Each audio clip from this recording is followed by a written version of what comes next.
크리스찬의 쉿 콰이어트 타임.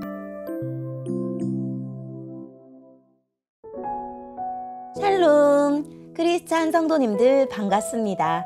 오늘의 본문은 나훔 2장 1절부터 13절까지의 말씀입니다. 본문의 제목은 니느웨를 치신 하나님입니다. 본문을 읽기 전에 어떤 내용인지 요약본을 먼저 읽어드릴게요. 바빌론에 의해 멸망할 니느웨의 모습을 구체적으로 예언합니다. 니느웨는 안간힘을 쓰며 맞서지만 그를 대적으로 삼으신 하나님의 공격을 막을 수 없습니다. 오늘의 본문 1절입니다. 파괴자가 너를 치러 오고 있다. 성벽을 지키고 길을 잘 살펴라.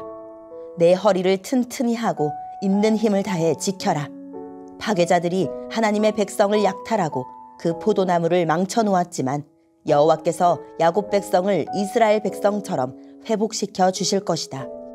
적군이 붉은색 방패를 들었다. 그들의 주홍색 갑옷을 보아라. 공격용 전차들에 씌운 쇠붙이가 번쩍이고 소나무 창이 그들 머리 위로 흔들린다.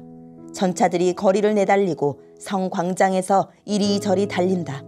그 모양이 횃불 같고 달리는 모습이 번개 같다. 왕이 장교들을 부른다. 그들은 쓰러질 듯 급히 성벽으로 달려가 방어태세를 갖춘다. 그러나 때는 늦었다.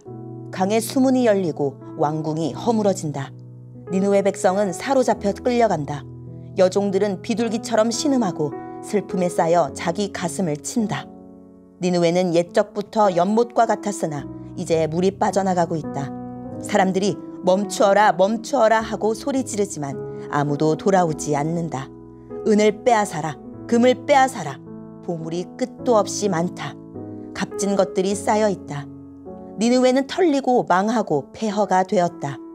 백성들은 공포로 마음이 녹아내리고 무릎이 후들거린다. 사람들이 하얗게 질린 얼굴로 떨고 있다. 사자들의 굴이 어디 있느냐?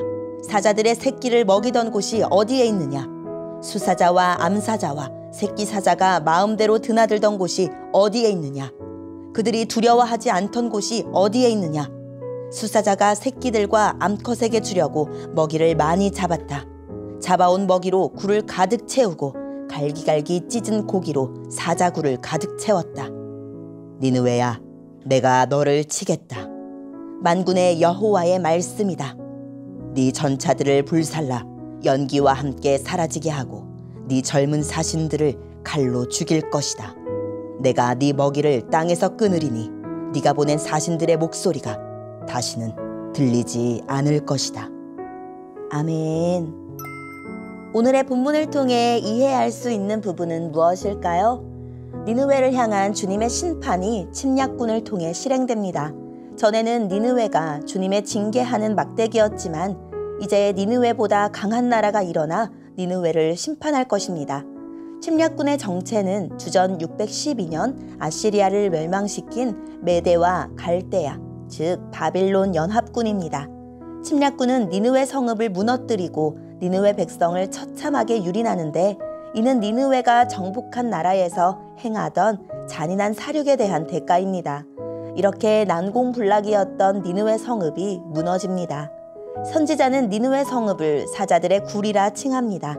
아시리아가 노력한 것을 쌓은 성읍을 사자가 사냥한 것을 저장하는 바위굴로 묘사한 것입니다. 사자가 새끼와 암사자를 위해 사냥하는 것이 당연하지만 그들은 너무 많이 죽였고 너무 많이 쌓았습니다. 주님은 침략군의 노력으로 그 바위굴을 텅 비우시고 그들의 무기와 곳간을 불사르고 그들의 새끼 사자가 죽임당하도록 하실 것입니다. 오늘의 본문을 통해 알 수 있는 우리 하나님은 어떤 분일까요? 야곱의 이름을 이스라엘로 영광스럽게 바꾸시듯 유다를 회복하실 것입니다. 아수르가 북이스라엘을 멸망시킨 후 남유다를 노력하던 시기에 하나님은 나훔 선지자를 통해 약탈자 아수르에게 파괴자 바빌론과 메대 연합군을 보내실 거라고 선언하십니다. 약탈자를 파괴하셔서 약탈당하던 자에게 회복을 주실 것입니다. 우리가 그리스도인으로 살다 겪은 손해와 상처도 다 갚아주실 것입니다. 우리 하나님은 역사를 주관하시는 분입니다. 잔인하고 기고만장했던 니느웨, 즉 아수르를 바빌론을 통해 무너뜨리셨습니다. 한 나라가 망하고 흥하는 요인이 군사력이나 경제력 같지만 사실은 하나님의 주권입니다. 나는 지금 이 세상과 역사도 하나님이 주관하고 계심을 믿고 있습니까? 오늘의 본문을 통해 우리에게 주시는 교훈은 무엇일까요? 3절에서 그는 바빌론 연합군을, 5절에 그는 니느웨를 지칭합니다. 연합군의 철병거 부대가 불을 내뿜듯 질주해 오면 니느웨는 존귀한 자들을 급파하여 성벽을 방어하려 할 것입니다. 티그리스 강에 둘러싸인 니느웨는 성벽과 강물로 이중의 방어벽을 구축한 천혜의 요새지만 갑자기 불어난 강물이 도리어 성벽을 무너뜨리고 왕궁을 덮칠 것입니다. 군인들은 도망하고 재물은 노략당할 것입니다. 여주인이 발가벗겨져 끌려가는 모습에서 니느웨 사람들은 그들이 자랑하고 의지했던 것들의 적나라한 실체를 볼 것입니다. 하나님을 떠나 헛되이 신뢰하는 것은 반드시 우리를 실망하고 절망하게 할 것입니다. 약탈자였던 니느웨는 황폐해질 것입니다.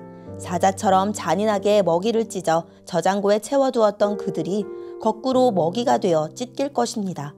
두려움의 대상이었던 그들이 두려움에 사로잡혀 다리가 풀리고 얼굴이 질릴 것입니다. 세상에는 영원한 권력은 없고 심판의 날을 감당할 재물도 권력도 명예도 없습니다. 오직 주님과 그 나라를 위해 쓰는 것만 영원히 남습니다. 오늘의 본문을 통해 각자에게 주시는 성령 하나님의 음성에 귀를 기울이며 지금도 살아계신 하나님, 제 이익이 있는 편이 아니라 주님의 뜻을 이루는 편에 서게 해주세요 라고 기도하고 오늘도 말씀으로 승리하는 하루를 살아냅시다. 여기까지 크리스찬의 쉿 콰이어트 타임이었습니다.